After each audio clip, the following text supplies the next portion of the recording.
welcome, and on behalf of the family, we want to thank each and every one of you for attending this afternoon to honor a great man. A great man by the name of Harold Butch Lard. Apparently he was heavy at one time. Porky Appleton. Now, if he were here, he'd say, go out and kiss 25 people and then go back to your seat. Because that's just the way he did. But COVID's not going to let us do that, so we're not going to do that. Harold. He's named after his grandfather. His grandfather, Harold Gray, was the pillar of Climbers. The Climbers Methodist Church is where the Gray family grew up. And he and his family did much for that church. And while he was there, he was the Sunday school teacher for many, many years. And he taught so many people how to live.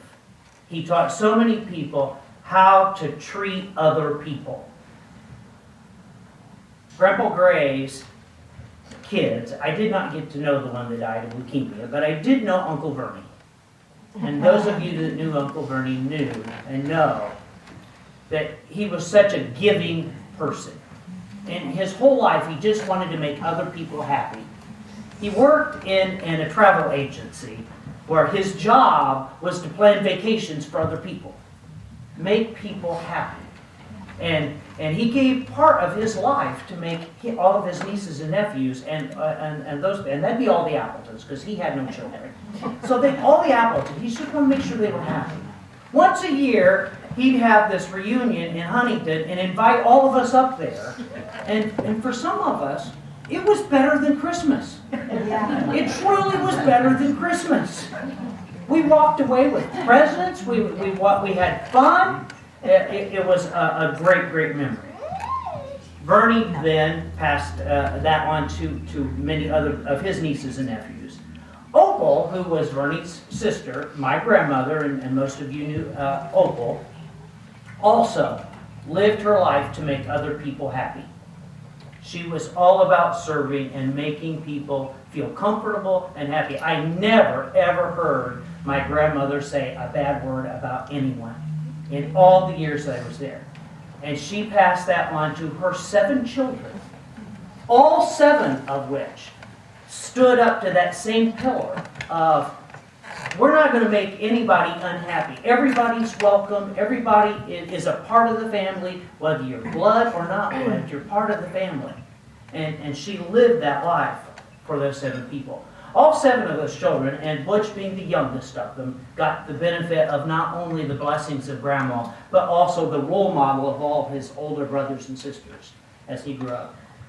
He definitely had that attribute of showing happiness and making sure that everyone was happy in everything that they did. Happiness is important.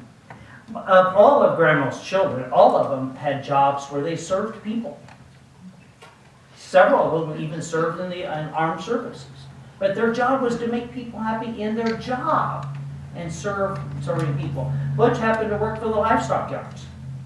And then we'd be there every once in a while when we were young kids. And it was what a neat thing to be there and watch other people come in who weren't relatives, and a lot of them I didn't even know, and the way he treated them and the way he acted toward them. Definitely something that we could learn from and do. When we were there, he was always wanting to share. He'd look at us, all us little boys, and say, "You guys all get a pop, did you?" And of course we'd say no, and look over there wistfully at the Coke machine, and he'd get his keys out and go over there and open up that pop can, and he'd say, "Damn it, kids, get a pop! You need one." And then he'd turn to my dad and say, "Tom, what's the matter with you?" "I'm taking that out of your bit." He absolutely wanted to make sure that we were satisfied and happy. To him, relationships were important. He wanted to develop and foster good relationships. Uncle Porky was all about sharing. One of the things he shared was his poetry. A famous poem that he's a monkey and a baboon sitting in the grass. Monkey stuck his finger up, and I'll let you finish that. You know it. Anyone who knows Uncle Porky heard that many, many times. And it wasn't the poem, it was the recitation of the poem. It was the way he said it that was a blessing to everyone. And when he started it, you just knew that it was going to end good. That's what he did. He also liked to share his art. He was very common for him to walk at family gatherings, walk around and say, I need a pad of paper. Need a pad of paper. He'd find a pad of paper and a pencil so he could draw some kind of a picture for you. So, my wife and I were married, about a year and a half or so, and he brought one of those pads of papers over. He says, I notice you don't have any children yet. Let me draw you a picture. And he commenced to draw a picture of what we needed to know. And, a year later we had a daughter. So maybe he's a better artist than me. But he always wanted to share something in his work. One of the things he gave away at the pig parlor was matches that said making bacon, and then he had that white cup. How many have white cups that have making bacon and that whole thing? Something damn it, don't blow. And what was I thought quite amazing was my mom, who would not have tolerated anything like that, let those cups sit in her cupboard. She must have really liked Uncle Bush. Because those cups we still have, and I still see those cups now and think of Uncle Porky and his giving. Time. He was always giving up his time for other people. Time is a high commodity now. People always say, I didn't have time. I didn't have time to write a letter. I didn't have time to go see somebody at a nursing home. I didn't have time to do this. I didn't have time to get my homework done. I didn't have time. And he didn't seem to get bugged down, but I didn't have time. He did what was important. He did the things that needed to be done. And one of the things what he did was on vacation times. He worked with people all the time. He could have easily, and he was wealthy enough, not real wealthy, but wealthy enough that he could have taken his family and gone somewhere else on a vacation. But they went to a lake fishing with other family members. And not only other family members, he invited the extended family to come up. Fast Lake, remember, you're shaking your head, I know. We did. We all would go up and fish and just have a great time. He gave his vacations away for other people. He gave away so much. Fishing. Fishing was one of his things that he really liked to do. I have some memories when he took some of the nieces and nephews on it. You guys were in on that. Where there was a little rock creek not too far from where he lived. And we would do all-night fishing excursions. We'd go on a Friday evening, and we'd camp out and spend the whole night fishing and talking and sharing stories and poetry and whatever else that Uncle Porky wanted to share with us.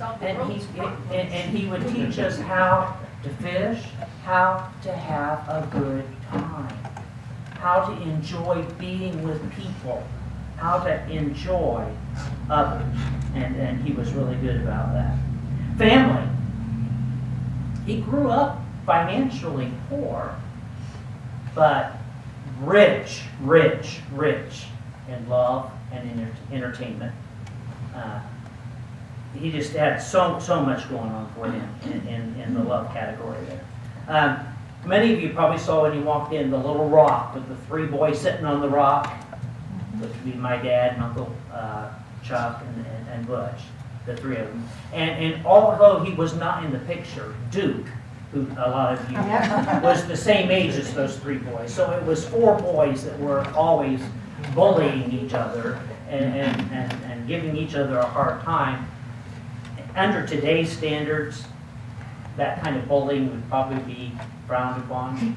But you know, I think a little bit of that kind of bullying each other taught you to be tough in a tough world where things aren't always easy. And all of us have those days and those moments when things aren't easy. And you can get through it because you learn to be tough. And he was good about making that happen. Aunt Marcia absolutely kept him in line. How many times Butch? No. Rein it in. No, Butch, don't say that. Or don't do that, Butch. And yet he worshiped the land that she walked on. He absolutely worshipped that land. And she was a saint to have been able to pull him in into all the things that he wanted to do.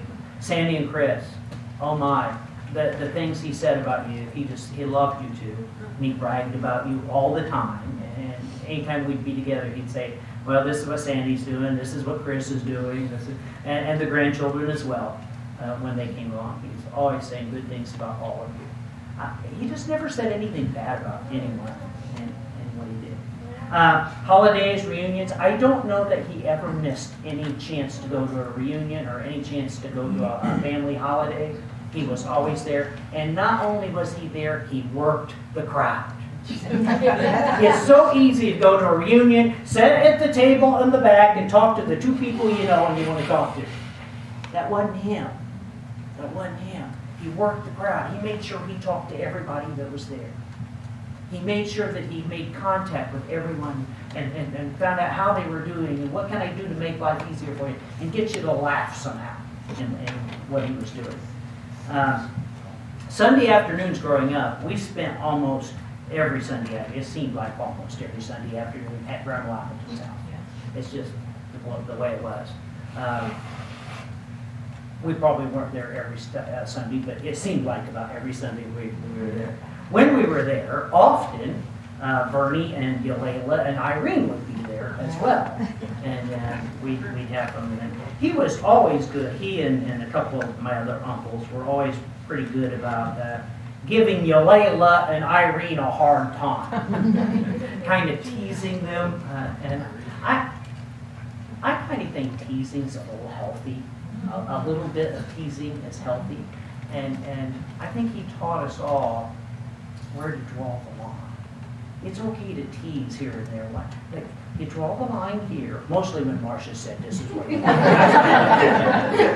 But we knew to draw the line, and he taught us how to tease each other in a playful, happy, good way, so that you could just banter back and forth and have fun with each other, and give each other a hard time once in a while. That happened. And he kind of did that through some of the things that Yolanda and Irene had done. When we were there on those Sunday afternoons, there would always be two things happening. Croquet outside and euchre inside. Croquet was out in the yard. And I'm pretty sure they played croquet just because they wanted to watch the grandchildren over on the rock. They pretended to play croquet, but they were watching the grandchildren. There's this big rock that was out in Grandma's yard. And we played on that rock. And that's the same rock those boys are sitting on out there. That's like 80 years old now that rock's been in the family.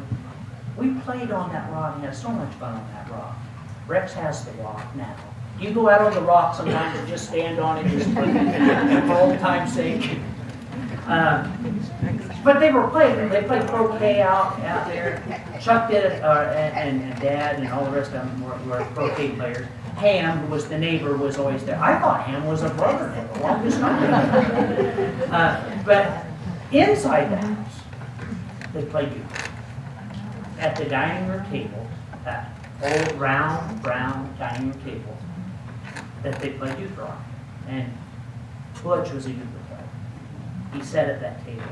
That table had so much love around. When people sat around that table and played cards, they sat around that table to eat their holiday meals. I remember when it was pulled out for everybody at Christmas time.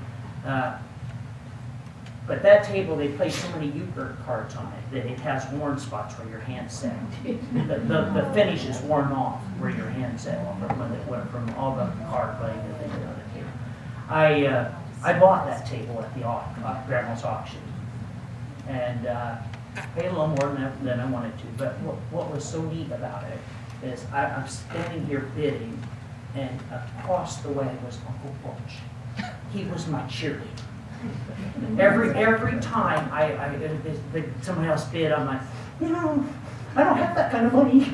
I'm a teacher. I don't have that kind of money. And Uncle Butch would look at me and yeah, go, bid. And I would. And I eventually got it. But he was my cheerleader. And I think that kind of was his life. He was people's cheerleader. He was people's encourager. He would encourage you girls. I know he encouraged you grandchildren to do things. And he encouraged people to do things. And what a blessing that was for all of us to have known him and to know what he had done. I'm going to open the floor up now if there's anybody else who would like to say something about Uncle Butch or some story that you would like to share. Uncle Butch or a Harold story.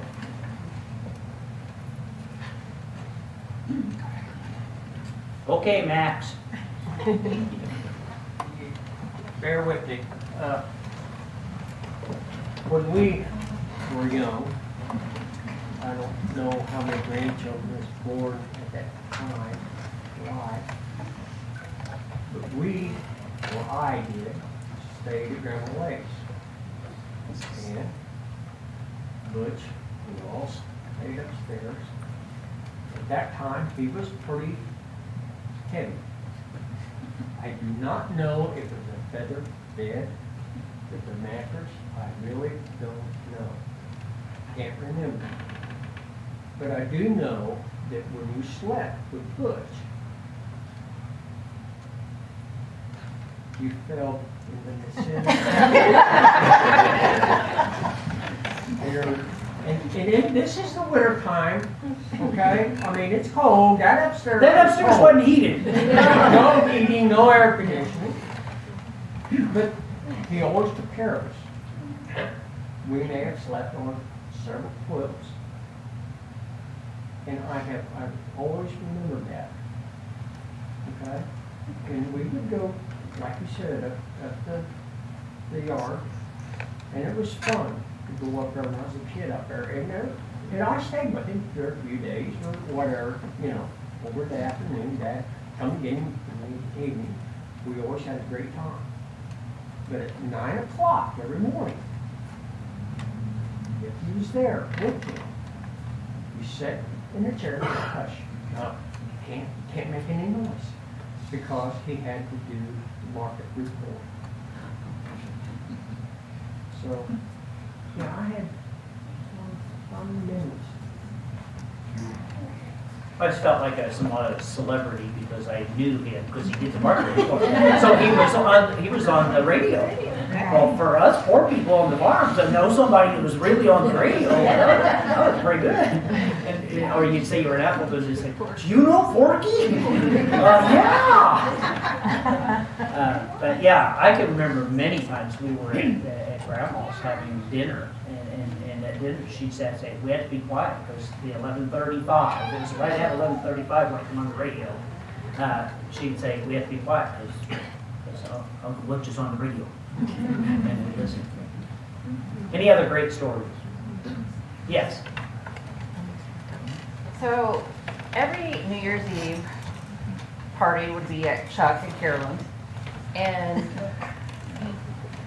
no matter what, and everybody would know, Uncle Butch, the kisses are going to be missed, definitely. But this tells the kind of family that they are. We missed one New Year's Eve. We could have went out and hung out with our friends and stuff like that. We missed one because we wanted to go with the friends and we didn't have a good time. Because we wasn't with people. And that's what they all, in the garage, euchre, we played. We played euchre with them, Curtis and I, and my kids remember that. But the family is, I'm blessed to be married into a wonderful family.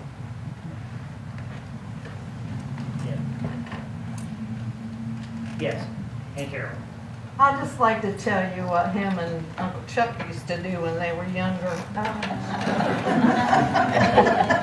The stories they used to tell, I used to just think, what's going on? But Chuck would tell me that him and Harold would, excuse me, Porky, Butch. I knew him as Lord one time. One time that was enough for me. I also want to know where we came up with the word Butch. Does anybody know? I don't know. Do you know? Why did we call him Uncle I would Harold? imagine they called him something other than Harold because Grandpa would have still been alive Well, that's true. for many of his younger years, and they didn't want to get him confused. But when they were So I don't know young, where they got Butch. but when they were young, they'd get company and they'd show off. So they thought they couldn't get into trouble. So when the company went home, those two ran upstairs. Guess what? Hello, boys, come on down. That was Granddad calling. That wasn't Grandma. Grandma was too sweet. I had the sweetest mother-in-law in the world. But anyway, they always got into trouble, but somehow got out of it. Chuck and Butch graduated from school together. And Chuck, was sick for a whole year, so they were classmates. So he belonged to a big class. I think there were 12 of them. Chuck always used to tell him he was in top 12. Pork was right behind him, But they were two loving brothers, and had a wonderful time together. Growing up, I got lots of stories I could tell, but we don't have time. My biggest thrill and my regret for this year was that he didn't get to the Appleton Christmas party to ride the merry-go-round with me again. And yes, what I'm going to miss most, I told Chris and Sandy, was he always kissed you no matter whether you was white, green, yellow, black, purple, fat, skinny, or whatever. Porky loved his women. Of course, he loved Aunt Marcia more, but...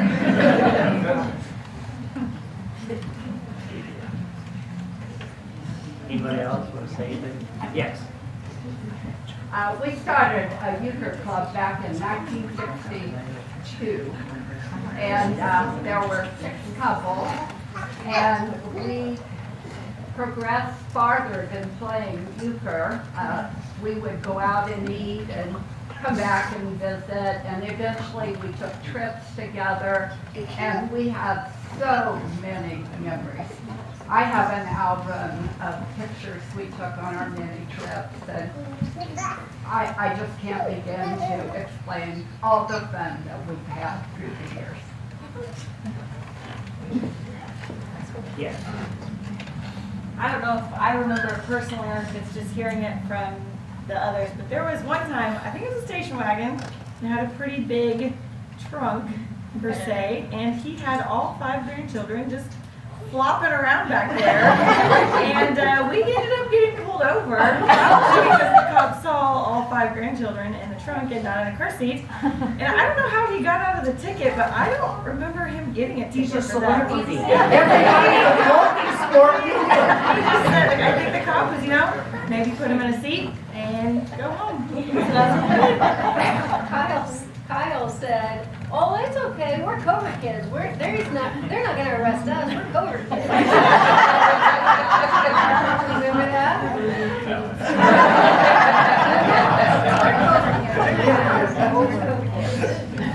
We know Uncle Porky, or Grandpa. My Grandpa Porky. That's all you had to say. Anybody else want to share anything? Yes. I have one, and Jay might back me up here, but we Grandpa Bob was our grandpa, obviously, and we would wait until he was, Butch was done on the radio, and we were little kids. I'm talking 7, 8, 9 years old, and we would drive to Uncle Porky, and we would pick up Uncle Porky and they would take us to the Dutch Mill. And then we would drive home on telephone books. And we never told, because they would be like, "Oh, don't tell anybody." So we never told anybody because we thought we were the special secret kids. And then like 5 years ago, we were at Grandma's house for Christmas, and we were like, well, I think it was me that brought it up. I was like, well, Grandpa liked me the best because we would go to the Dutch Mill and we would go pick up, and Uncle Joe, we would pick up Uncle Joe, and they wouldn't get drunk or anything, but we would eat lunch there, and then I would drive everybody home, and I thought I was his most beloved grandchild. And Jay's like, no, that's me. I went and picked Uncle Bloodshot and Uncle Joe. And then it went around, and I think like every single one of Grandpa Bob's, except for like Henry, because he was too little. Every single one of us kids went and picked those guys up. It wasn't, they weren't drinking, and just, they would eat their lunch, and then we would drive them home on the telephone.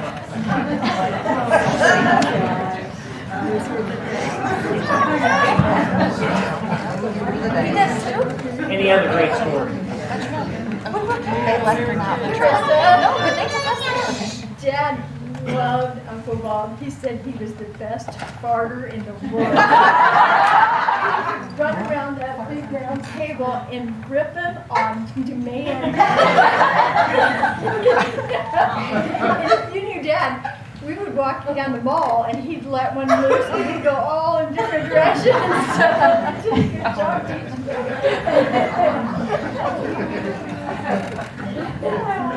I'm hearing a theme. A theme of have a good time. Have a good time. I just told her that Curtis told Cora, I think it was Cora and I and Carolyn the other day about the Dutch Mill.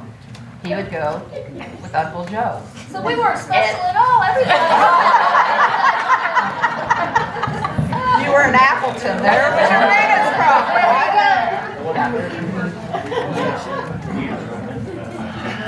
Legacy.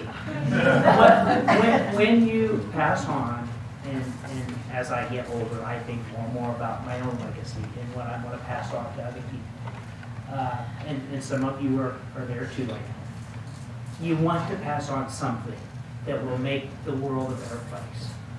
And when I think of Uncle Porky's legacy, his legacy of make people happy.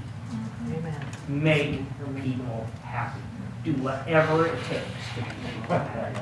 And that legacy is a gift to you. Each and every one of you got that gift that he had, that he got from his mother and his grandfather. And it just keeps coming down. And now it's our turn. It's our turn. It's our job now to pass that legacy on to the next generation. Make people happy. Anybody have anything else? I will say, when I was probably 5 years old, I went over and spent the night. Mom and Dad went somewhere. I went over and spent the night. I remember hearing Butch say to Marcia, "That Bill's such a well-behaved kid. We need to have some kids." 5 years later, he says, "I don't know what happened."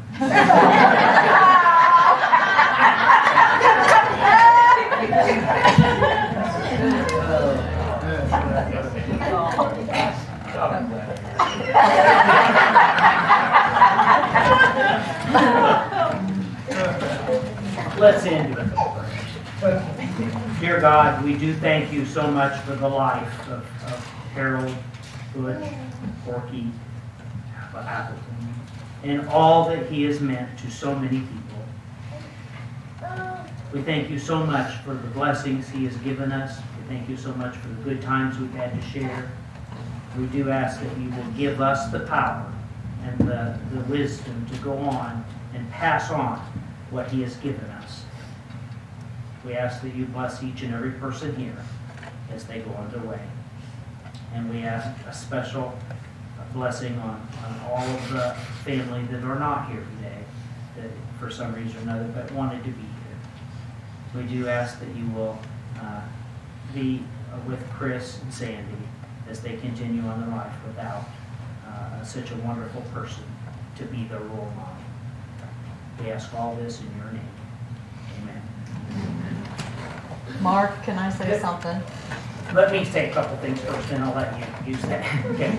There, because of the wind and the weather, there is not going to be an interment at the cemetery tonight. And so, when we're done here, there'll be that's all, folks. But the family has asked if you want to go to Emilio's here in town, that there'll be a gathering of people that want to go there and just share with the family at that time. Yes. I'd just like to say one thing to you, Mark.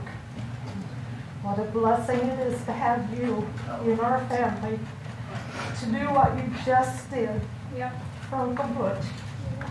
And what you always do for me and Lindy at the Christmas party. I love you very much. That's what we do. That's what we do. We make people happy. We do for them. Anybody have anything else? Then that's all, folks. The family does want you to take pigs with you. So there's some back there, there's some in the other place there. Okay.